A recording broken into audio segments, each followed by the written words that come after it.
deep groove and full pink parts of the lips. And when we look at that individual or an individual in profile, what we actually see is a lot of extra skin at the back of the neck, which is present very frequently and is likely secondary to a lot of swelling and fluid accumulation around the neck in pregnancy, what we can see on ultrasound and what we would call a cystic hygroma.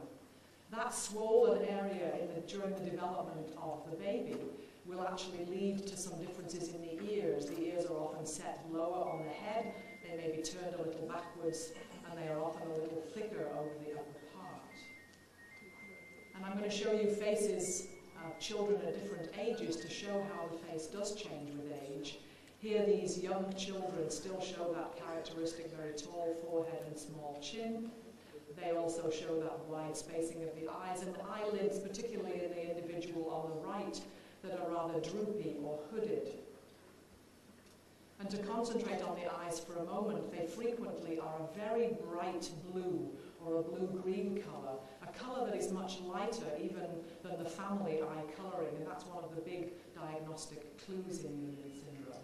And you can see those little folds in the corner of the eyes, which we call epicampal folds. So by the time we get to teenage years, our faces are changing. All of us will show an increase in size in the vertical dimensions of the face, much more than the horizontal dimensions of the face.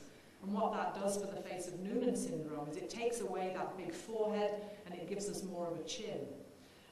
Because the face of Noonan syndrome is broad at the forehead, it becomes sort of triangular shaped, broad at the top and tapering to a point at the bottom.